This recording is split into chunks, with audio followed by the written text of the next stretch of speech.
What's up guys, welcome back to the show. In today's video I'm going to be finishing off the handle for the small cleaver that I did, the fish hook Damascus cleaver that I did. For the handle I got this piece of pink ivory, I think it's called. That's really pretty grain to it. And I got this piece of darker wood. I don't recall. If you know what it's called, let me know in the comments. Sometimes whenever I get this wood here locally, I get it from a shop and they don't always have them marked. They like, oh, they told me it's so-and-so wood, and then I forget and I don't mark them. So I don't know what kind of wood this is, but it's gonna be a darker contrast to the pinkish color of this wood. And I'm gonna be using these two for my handle material on this guy. First thing I gotta do is I gotta start making, gotta decide how I'm gonna do this for starters actually. Because some people use a method in which they drill a 1/2 inch hole and they put in a dowel. I think I will go that method if I have any dowels here. And here it is, I found it. It's a little dirty from being here in my shop for so long. You know, dust and whatnot, but yeah, I found the dowel. So let's get started. First thing I'm gonna do is I'm gonna drill my hole in this guy. Try to center as much as possible and drill a hole. Actually, the first thing I'm gonna do is I'm gonna mark my dowel. So for my dowel, I want it to be probably right around there on the black piece. And I want to say that should be enough on this pink piece, and give it a little bit more length. And we should be good. I gotta cut that and I gotta make a notch in the center.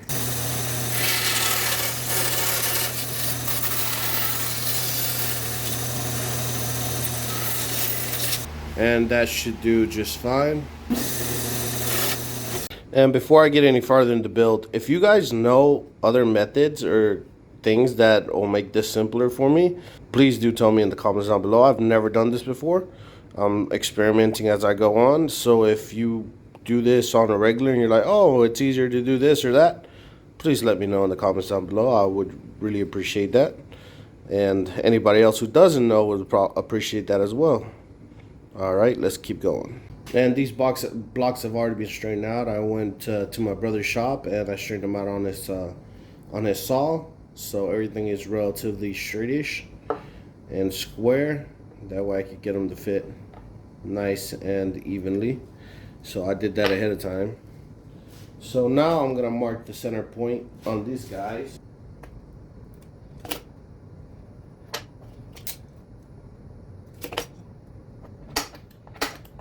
Alrighty, they are marked.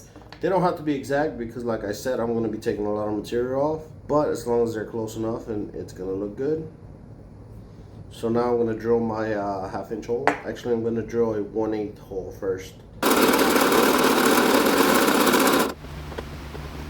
Alright guys, so I finished off the hole.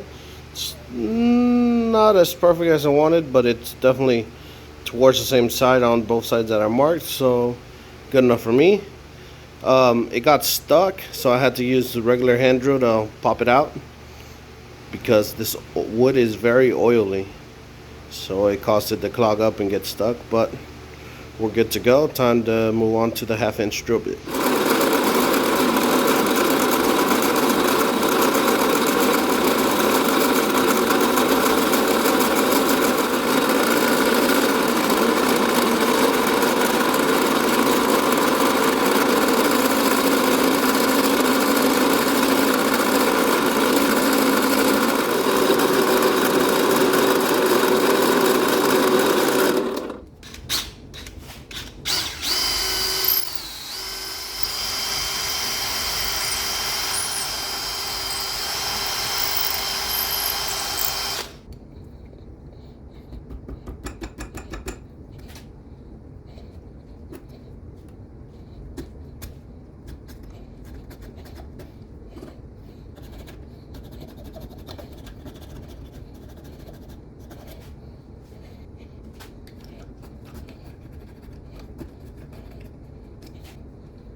Alright guys, so I have this guy fitted. I smacked it with a hammer and some copper to fit it into place. And now it's just as simple as getting it to fit in the hole and match up.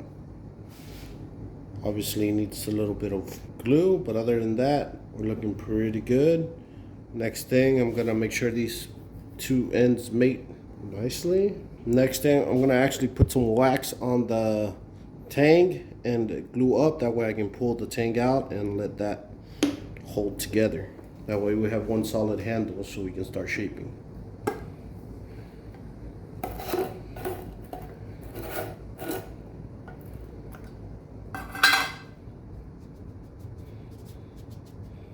The wax helps it from sticking, binding to the epoxy we're going to be using. So that's going to really help out.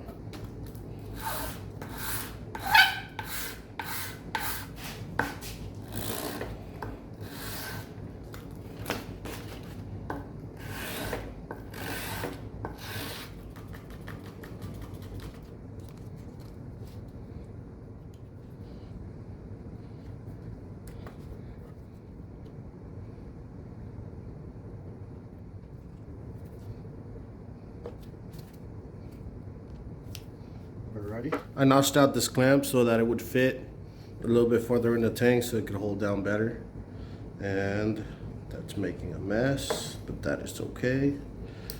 And now all I gotta do is wait for it to start tacking up. Once it's tacked up enough, I'm gonna pull it out and it should be good to go and it won't move. That's what I'm hoping for. Fingers crossed. And if you're doing it like me, this is 5-minute epoxy, so it sets up pretty quick. As you can see, it's already starting to, sludge up. And if you touch it on the bottom, it's already becoming a gel. And you can feel the heat from it. So, this shouldn't take too long. Alright guys, so it's time to remove it. I did put on my guard pretty tight with the bolster area, this black piece. So, I think I'm gonna need a little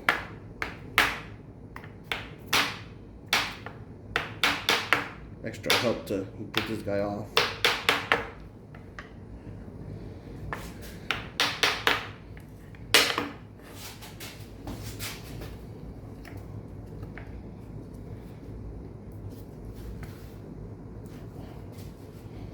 And this guy came off nicely.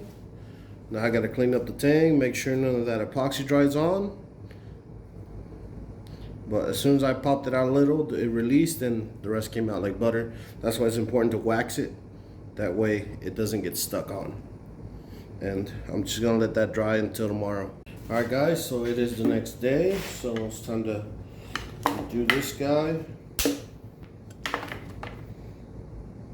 And it's definitely on there. All right guys, so now that it's nice and dry, we're gonna slide this guy back in, but it doesn't really fit.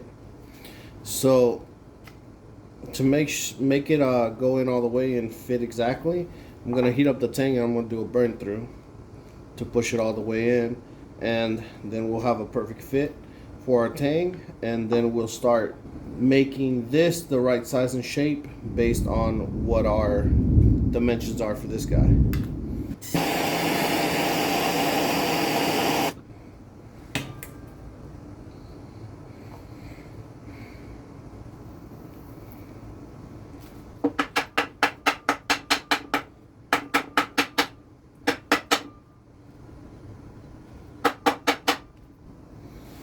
And we are in. Now I just gotta pull it out. Alright, so I pulled it out. Should go back in. Couple taps. And we're good to go. So now I have a relatively good fit. Now all I gotta do is scribe lines to get everything nice and square to the actual knife. And get everything in my dimensions, because as you can see, everything's a little wonky right now, but that's what I'm going to do next. I'm going to scribe my lines for it. Finally found my ruler. Make my life easier. Alright guys, so I have it marked. I have some lines scribed on it for the top and the bottom. You can't really see them, but I scribed them on with a scribe marker because this wood comes waxed to protect it, and the wax doesn't let the marker really stain it in certain areas. So I scribed it. Now I'm gonna follow through and I'm gonna cut it with the bandsaw to remove all that extra material that I don't need.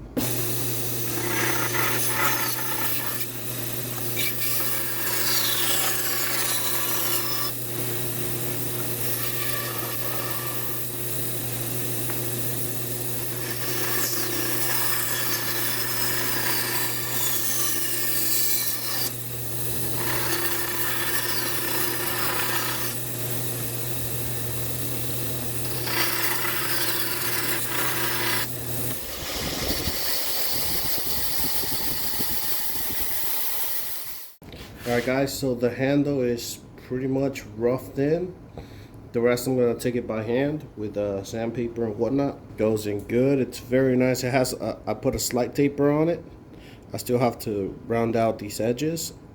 I put a slight taper going inward from all sides. I don't got an exact measurement. I just eyeballed it. But overall, I'm really liking it. I just got to straighten out all the edges, but like I said, I'm going to do that by hand and clean off all the angles and square everything up, and I think we should be good.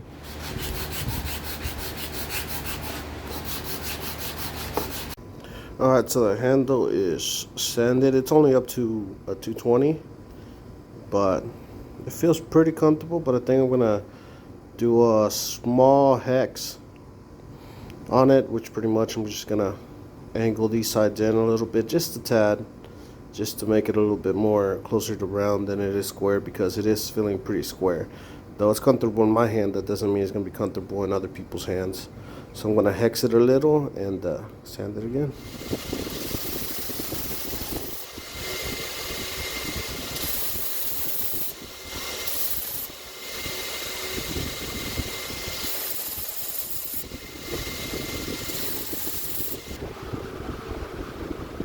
Alright guys, so the handle's essentially done. All I have to do is glue it up. But before that, I'm going to take one more step, and I'm actually going to coat it with some super glue. I'm going to coat it and sand it, coat it and sand it to create a waterproof barrier, because this isn't wood that is naturally waterproof. So I have to waterproof it some way. So I'm going to do it with this, and since it's a raw wood, it's not a hybrid, it doesn't have any epoxy in it or any resin in it. So the best bet is to go with some super glue. I could also just wax it, and people do like to wax every now and then, but not everybody wants to be waxing their knife every couple times, because I have some knives that are raw wood like this with just wax, and they do over time, you know, lose that waterproofness. You need to maintain them. So I'm going to do a super glue coat on it, and that should help it be waterproof for a longer period of time. Adding it very thin layer so it absorbs into the wood, and I'm gonna be sanding it with some 1000 grit sandpaper.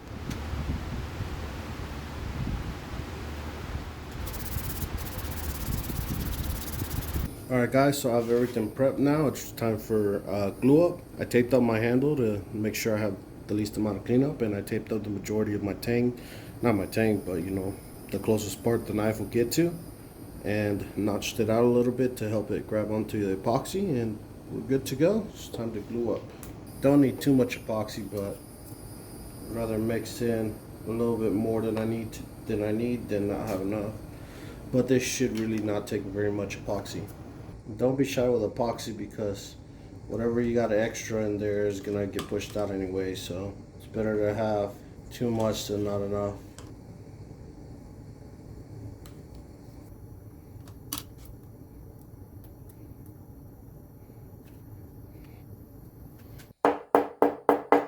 And we're in, and we're good to go.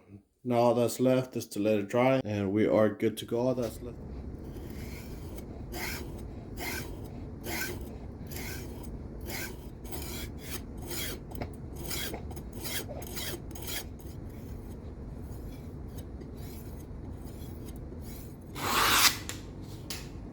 Alright guys, so the knife is done. I'm very happy with it. It's It's very cool looking.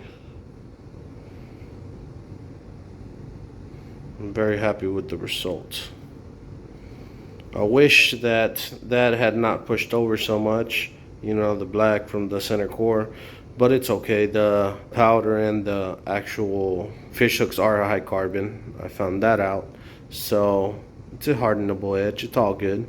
It just aesthetically, it's not the most pleasing, but it's okay. I like it. I think it looks cool for the most part. So I'm very happy with it.